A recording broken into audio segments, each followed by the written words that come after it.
കൊൽക്കത്തയിലെ ആർജിക്കർ ബലാത്സംഗ കൊലപാതക കേസിലെ പ്രതി സഞ്ജയ് റോയ്ക്ക് ജീവപര്യന്തം തടവും 1.5 ലക്ഷം രൂപ പിഴയും. കേസ് അപൂർവങ്ങളിൽ അപൂർവമല്ലെന്ന് കോടതി. സർക്കാർ ഇരയുടെ കുടുംബത്തിന് 17 ലക്ഷം രൂപ നഷ്ടപരിഹാരം നൽകണം. നഷ്ടപരിഹാരം ആവശ്യമില്ലെന്ന് പെൺകുട്ടിയുടെ കുടുംബം. സിയാൽദ കോടതിയുടേതാണ് വിധി. ബൽറാം നെടുങ്ങാടിയാണ് ചേരുന്നത് വിവരങ്ങളുമായി ഡൽഹിയിൽ നിന്ന്. ബൽറാം, ഈ വിധി എത്തിയിരിക്കുന്നു. 2 തരത്തിലുള്ള ഊഹാപോഹങ്ങളൊക്കെ ഉണ്ടായിരുന്നു. വധശിക്ഷ തന്നെ വിധിച്ചേക്കാം, ആ രീതിയിലാണ് വാദങ്ങളൊക്കെയും നടന്നത്. പക്ഷേ കേസ് അപൂർവങ്ങളിൽ അപൂർവമല്ല എന്ന കോടതിയുടെ നിരീക്ഷണം ഒരുപക്ഷെ അതുതന്നെയാകും ജീവപര്യന്തത്തിലേക്ക് എത്തിയത്.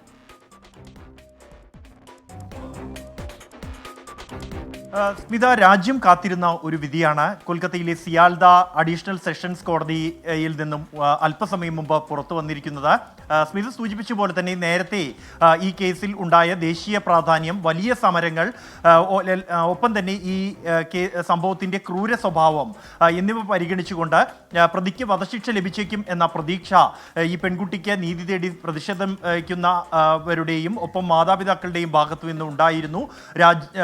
ഇത് പ്രത്യേകിച്ച് രാജ്യശ്രദ്ധ നേടിയ ഒരു കേസാണ്. ഒപ്പം തന്നെ ശനിയാഴ്ച ഈ കേസിൽ പ്രതി കുറ്റക്കാരനാണെന്ന് വിധിക്കുന്ന ഘട്ടത്തിൽ ഈ അഡീഷണൽ സെഷൻസ് കോടതി ജഡ്ജി അനിർബാൻ ദാസ് തന്നെ ജീവപര്യന്തം മുതൽ വധശിക്ഷ വരെ ലഭിക്കാവുന്ന കുറ്റങ്ങളാണ് പ്രതിക്കുമേൽ തെളിഞ്ഞിരിക്കുന്നത് എന്ന് വ്യക്തമാക്കിയിരുന്നു. എന്നാൽ ഇന്ന് കോടതിയിൽ നിന്നും ഈ ശിക്ഷാവിധിയിൽ വാദം കേട്ട ശേഷം ശിക്ഷ വിധിച്ചിരിക്കുന്നു. പ്രതി സഞ്ജയ് റോയ്ക്ക് ജീവപര്യന്തം തടവാണ് കോടതി ശിക്ഷിച്ചിരിക്കുന്നത്. ഇത് അപൂർവങ്ങളിൽ അപൂർവമായ ഒരു കേസായി കാണാനാകില്ല എന്നാണ് കോടതി വ്യക്തമാക്കിയിരിക്കുന്നത്. സാധാരണ നിലയിൽ അപൂർവങ്ങളിൽ അപൂർവമായ കേസിനാണ് വധശിക്ഷ വിധിക്കാറുള്ളത്. എന്നാൽ ഈ വാദത്തിനിടെ CBIയും പ്രോസിക്യൂഷനും പ്രതിക്ക് മാതൃകാപരമായ ശിക്ഷ ഉറപ്പാക്കണം, സമൂഹത്തിന് ഒരു സന്ദേശം നൽകുന്നതായിരിക്കണം പ്രതി സഞ്ജയ് റോയ്ക്ക് നൽകുന്ന ശിക്ഷ എന്ന് വാദിച്ചിരുന്നു.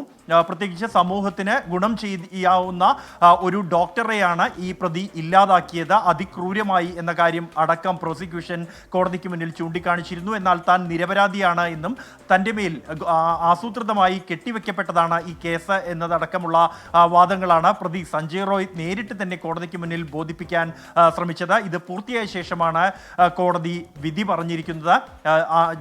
സഞ്ജയ് റോയ്ക്ക് ജീവപര്യന്തം തടവ്, ഒപ്പം തന്നെ 1.5 ലക്ഷം രൂപ പിഴയുമാണ് വിധിച്ചിരിക്കുന്നത്. അതോടൊപ്പം തന്നെ 17 ലക്ഷം രൂപ സംസ്ഥാന സർക്കാർ ഈ ഇരയുടെ കുടുംബത്തിന് നൽകണം എന്നും കോടതി വിധിയിൽ വ്യക്തമാക്കുന്നു. എന്നാൽ തങ്ങൾക്ക് നഷ്ടപരിഹാര തുക വേണ്ട എന്ന് ഇരയുടെ കുടുംബാംഗങ്ങൾ നിമിഷങ്ങൾക്കകം തന്നെ പ്രതികരിച്ചിട്ടുണ്ട്. നേരത്തെ ഈ പെൺകുട്ടി കൊല്ലപ്പെട്ടതിന് പിന്നാലെ തന്നെ സംസ്ഥാന സർക്കാർ 1 കോടി രൂപ സഹായധനം പ്രഖ്യാപിച്ച ഘട്ടത്തിലും അത് നിഷേധിക്കുകയാണ് കുടുംബം ചെയ്തിരുന്നത്. സമാനമായ നടപടി തന്നെ കുടുംബത്തിന്റെ ഭാഗത്തു നിന്നും ഉണ്ടായിരിക്കുന്നു. അവരുടെ പ്രതികരണം അല്പസമയത്തിനകം തന്നെ ഉണ്ടാകുമെന്നാണ് പ്രതീക്ഷിക്കുന്നത്. തങ്ങളുടെ മകൾക്ക് നീതി ഉറപ്പാക്കാൻ ഏതറ്റം വരെയും പോകാൻ തയ്യാറാണ് എന്നാണ് ഈ വിധി പ്രസ്താവത്തിന് മുമ്പായി മാതാപിതാക്കൾ മാധ്യമങ്ങളോട് പ്രതികരിച്ചിരുന്നത്. സ്മിത, ഒരു ഐഡിയിൽ നിന്ന് ഒരു കമന്റ് വരുന്നുണ്ട്. LGB എന്നുള്ള ഐഡിയാണ്. ബലാത്സംഗം നോർമലൈസ് ചെയ്യുകയാണോ, അപൂർവമല്ല എന്ന് പോലും എന്ന് ആണ് ആ കമന്റ് പറയുന്നത്. അപ്പോൾ ഇത് അപൂർവങ്ങളിൽ അപൂർവമല്ല എന്ന് പറയുമ്പോൾ ഈ ഒരു വിധിയിൽ തൃപ്തരാണോ ഈ കേസുമായി ബന്ധപ്പെട്ട് പ്രവർത്തിച്ചവരൊക്കെ, പ്രത്യേകിച്ച് ഈ കുട്ടിയുടെ മാതാപിതാക്കൾ? അവരുടെ പ്രതികരണം അല്പസമയത്തിനുള്ളിൽ ലഭ്യമാവുകയുള്ളൂ.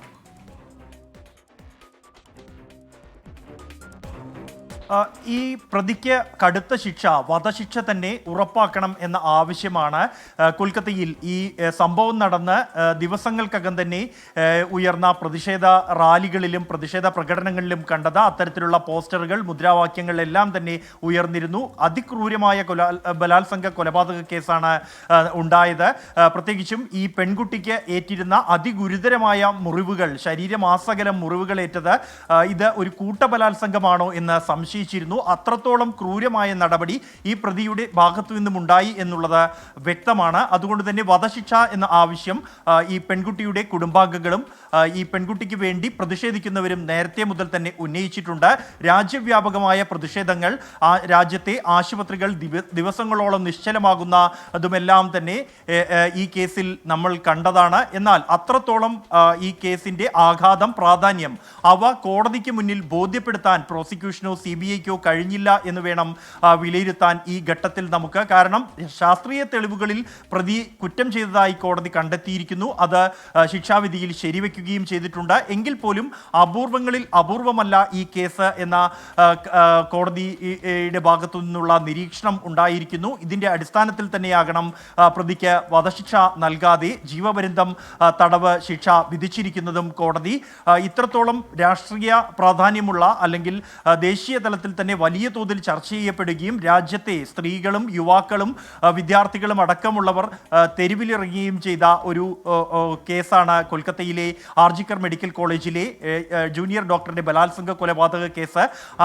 ആ ഒരു കേസിന്റെ പ്രതിഷേധ ഘട്ടങ്ങളിൽ അല്ലെങ്കിൽ ഇപ്പോഴും ആ പെൺകുട്ടിക്ക് നീതി തേടി പ്രതിഷേധം തുടരുന്ന കൊൽക്കത്തയിലെ സഹപ്രവർത്തകരെ നിരാശരാക്കുന്നു എന്ന തരത്തിലുള്ള പ്രതികരണങ്ങളാണ് ഈ കോടതി വിധിക്ക് തൊട്ടു പിന്നാലെ പുറത്തു വന്നിരിക്കുന്നത്. പെൺകുട്ടിയുടെ മാതാപിതാക്കളുടെ പ്രതികരണമാകട്ടെ നേരത്തെ തന്നെ മകളുടെ ഘാതകന് വധശിക്ഷ തന്നെ ഉറപ്പാക്കണമെന്ന് ആവശ്യപ്പെട്ടിരുന്നു. തങ്ങളുടെ മകൾക്ക് നീതി ഉറപ്പാക്കുന്നതിനായി ഏതറ്റം വരെയും പോകാൻ തയ്യാറാണ് എന്നും ഈ പെൺകുട്ടിയുടെ കുടുംബം നേരത്തെ തന്നെ വ്യക്തമാക്കിയിട്ടുണ്ട്.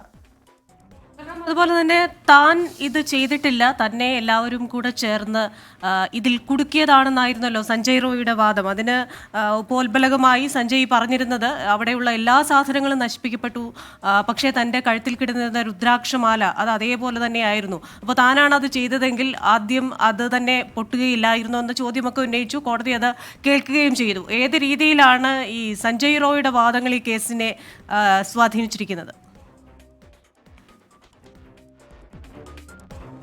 ക്രിസ്റ്റീന, ഈ ശിക്ഷ വിധിക്കുന്നതിന് മുമ്പായി ഈ പ്രതിയുടെയും ഒപ്പം തന്നെ പ്രോസിക്യൂഷന്റെയും വാദം കേൾക്കുന്നതിന്റെ ഭാഗമായ ഘട്ടത്തിലാണ് സഞ്ജയ് റോയ് ഇത്തരത്തിലുള്ള ഒരു വിചിത്രവാദം ഉന്നയിച്ചത്. താൻ നിരപരാധിയാണ്, തന്നെ ഇതിൽ ഗൂഢാലോചന നടത്തി പ്രതിപട്ടികയിൽ ഉൾപ്പെടുത്തുകയാണ് ചെയ്തത്, തനിക്ക് ഈ സംഭവത്തെക്കുറിച്ച് അറിയില്ല, യഥാർത്ഥ പ്രതികൾ ഇപ്പോഴും സ്വതന്ത്രരായി തന്നെ തുടരുകയാണ്. താൻ ഇതിൻ്റെയോടൊപ്പം ചേർത്ത വാദമാണ് താൻ സ്ഥിരമായി ഒരു രുദ്രാക്ഷമാല കഴുത്തിൽ അണിയാറുണ്ട്, ഇത്തരത്തിൽ ഒരു ക്രൂരകൃത്യം തൻ്റെ ഭാഗത്തു നിന്നും ഉണ്ടാവുകയാണെങ്കിൽ ആ മാല പൊട്ടുമായിരുന്നില്ലേ എന്നാണ് സഞ്ജയ് റോയ് ചോദിച്ചത്. നേരത്തെ ഈ പ്രതി കുറ്റക്കാരനാണെന്ന് കണ്ടെത്തുന്ന ശനിയാഴ്ച കോടതി സമ്മേളിച്ച ഘട്ടത്തിലും സമാനമായ വാദങ്ങൾ സഞ്ജയ് റോയ് ഉന്നയിച്ചിരുന്നു. ആ ഘട്ടത്തിൽ ഒരു IPS ഉദ്യോഗസ്ഥൻ ഉൾപ്പെടെ ഈ കേസിൽ സംഭവത്തിൽ പങ്കുണ്ട് എന്നതടക്കമുള്ള കാര്യങ്ങൾ കോടതിക്ക് മുന്നിൽ ബോധ്യപ്പെടുത്താൻ ഈ സഞ്ജയ് റോയ് ശ്രമിച്ചിരുന്നു. പ്രോസിക്യൂഷനാകട്ടെ പ്രതിക്ക് വധശിക്ഷ ഉറപ്പാക്കണം, മാതൃകാപരമായ ഒരു കേസായി ഇതിനെ കാണണം, സമൂഹത്തിന് ഒരു നല്ല സന്ദേശം നൽകുന്ന തരത്തിലുള്ള ശക്തമായ വിധി, പ്രതിക്ക് വധശിക്ഷ തന്നെ ഉറപ്പാക്കുന്ന ഒരു വിധി കോടതിയുടെ ഭാഗത്തു നിന്നും ഉണ്ടാകണം എന്നാണ് വാദങ്ങൾക്കിടെ ആവശ്യപ്പെട്ടത്. എന്നാൽ ഇക്കാര്യം കോടതിയുടെ വിധിയിൽ പ്രതിഫലിച്ചിട്ടില്ല. അപൂർവങ്ങളിൽ അപൂർവമായ ഒരു കേസായി ഇതിനെ കാണാനാകില്ല എന്നാണ് വിധിയിൽ കോടതി വ്യക്തമാക്കിയിരിക്കുന്നത്.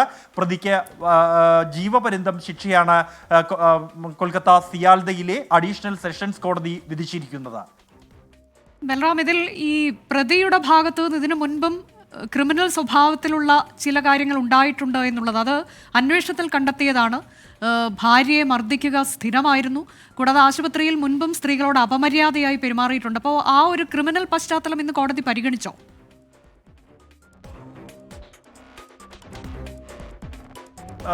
ഈ കേസിനെ സംബന്ധിച്ചിടത്തോളം ഇന്ന് ഈ ശിക്ഷാവിധിയിലുള്ള വാദമാണ് പ്രധാനമായും നടന്നത്. പ്രതി കുറ്റക്കാരനാണെന്ന് ശനിയാഴ്ച തന്നെ കോടതി കണ്ടെത്തുകയും വിധിക്കുകയും ചെയ്തിരുന്നു. അതിനുശേഷം പ്രതിഭാഗത്തിനും ഒപ്പം തന്നെ പ്രോസിക്യൂഷൻ്റെയും വാദങ്ങൾ, ശിക്ഷ സംബന്ധിച്ചുള്ള വാദങ്ങൾ മാത്രമാണ് ഇന്ന് പരിഗണിച്ചത്. അതേസമയം ഈ കേസിൻ്റെ വിചാരണ വേളയിൽ ഇക്കാര്യങ്ങൾ പ്രോസിക്യൂഷൻ നിരത്തിയ തെളിവുകൾ എല്ലാം തന്നെ കോടതി പരിഗണിച്ചിട്ടുണ്ട്. പ്രത്യേകിച്ച് ഈ പ്രതിയുടെ സ്വഭാവം, ഒപ്പം തന്നെ ഇയാൾ മറ്റുള്ളവരോടുണ്ടായിരുന്ന പെരുമാറ്റം, സ്ഥിരമായി ഒരു വഴക്കാളിയായിരുന്നു, മദ്യപാനിയായിരുന്നു തുടങ്ങിയ കാര്യങ്ങൾ എല്ലാം തന്നെ പ്രോസിക്യൂഷൻ കോടതിയെ ബോധ്യപ്പെടുത്തിയിട്ടുണ്ട്. കൂടാതെ ഇയാൾ നേരത്തെ വിവാഹം കഴിച്ച് ആ ഭാര്യയെ സ്ഥിരമായി ഉപദ്രവിച്ചിരുന്ന ഒരാളായിരുന്നു എന്നും തുടർന്നാണ് അവർ വിവാഹമോചനം നേടിയത് എന്നതടക്കമുള്ള കാര്യങ്ങൾ ഈ പ്രതിക്കെതിരായി പ്രോസിക്യൂഷൻ കോടതിക്ക് മുന്നിൽ ബോധിപ്പിച്ചിരുന്നു. കൂടാതെ പ്രതി ആസൂത്രിതമായി തന്നെ നടപ്പാക്കിയതാണ് ഈ കുറ്റകൃത്യമെന്നും സംഭവത്തിന് ശേഷം അവിടെ നിന്നും കടന്നു കളഞ്ഞു എന്നും തെളിവ് നശിപ്പിക്കാൻ ശ്രമമുണ്ടായി എന്നതടക്കമുള്ള കാര്യങ്ങൾ പ്രോസിക്യൂഷൻ കോടതിയെ അറിയിച്ചിരുന്നു. എന്നാൽ ഈ കാര്യങ്ങൾ എല്ലാം പരിഗണിച്ച് ശേഷമാണ് ഈ പ്രതിക്ക് ജീവപര്യന്തം തടവ് ശിക്ഷ കോടതി വിധിച്ചിരിക്കുന്നത്. അതേസമയം പ്രതി കുറ്റം ചെയ്തു എന്ന കാര്യത്തിൽ ശാസ്ത്രീയമായി തന്നെ തെളിയിക്കപ്പെട്ടിട്ടുണ്ട്.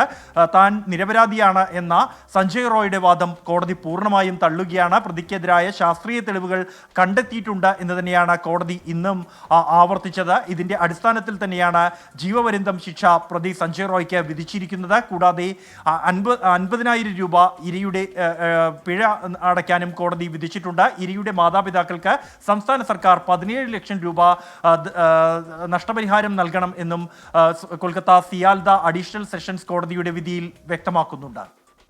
ശരി, ബൽറാം നെടുങ്ങാടിയാണ് വിവരങ്ങൾ നൽകിയത്. കൊൽക്കത്തയിലെ ആർജിക്കർ ബലാത്സംഗ കൊലപാതക കേസിലെ പ്രതി സഞ്ജയ് റായ്ക്ക് ജീവപര്യന്തം തടവും 1.5 ലക്ഷം രൂപ പിഴയുമാണ് ശിക്ഷ വിധിച്ചിരിക്കുന്നത്. കേസ് അപൂർവങ്ങളിൽ അപൂർവമല്ല എന്നുള്ളതാണ് കോടതിയുടെ നിരീക്ഷണം. എനിക്ക് തോന്നുന്നു ഈ അപൂർവങ്ങളിൽ അപൂർവമല്ല ബലാത്സംഗം എന്ന് പറയുമ്പോൾ അതിൽ തന്നെ ഒരു പൊതുസമൂഹത്തിന്റെ ഭാഗത്ത് നിന്ന് ഒരു വിമർശനം ഉയരാനുള്ള സാധ്യതയുണ്ട്. മാത്രമല്ല അതിനുശേഷം അതിക്രൂരമായി ശ്വാസം മുട്ടിച്ച് കൊലപ്പെടുത്തി എന്നുള്ളതാണ്.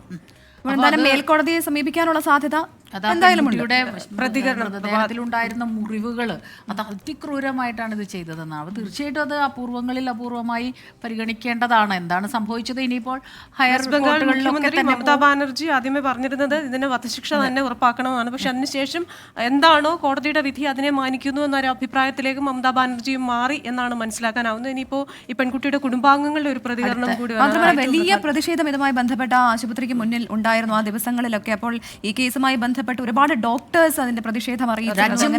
അതെ, രാജ്യവ്യാപകമായി അതെ വലിയ പ്രതിഷേധങ്ങളൊക്കെ ഉയർന്ന ഒരു കേസാണ്. എന്തായാലും പൊതുസമൂഹത്തിൽ നിന്ന് ഉയർന്ന ആ ഒരു പ്രതിഷേധം മാത്രമല്ല കോടതി പരിഗണിക്കുക. തീർച്ചയായിട്ടും തെളിവുകളുടെ തന്നെയാണ് അടിസ്ഥാനത്തിലാണ് ഇത്തരത്തിലുള്ള ശിക്ഷാവിധിയൊക്കെ വരിക. അവർക്ക് മറ്റു കോടതികളെ സമീപിക്കാം. അപ്പൊ ആ രീതിയിൽ നീക്കമുണ്ടോ എന്നുള്ളത് മാതാപിതാക്കളുടെ പ്രതികരണം ലഭിക്കേണ്ടിയിരിക്കുന്നു.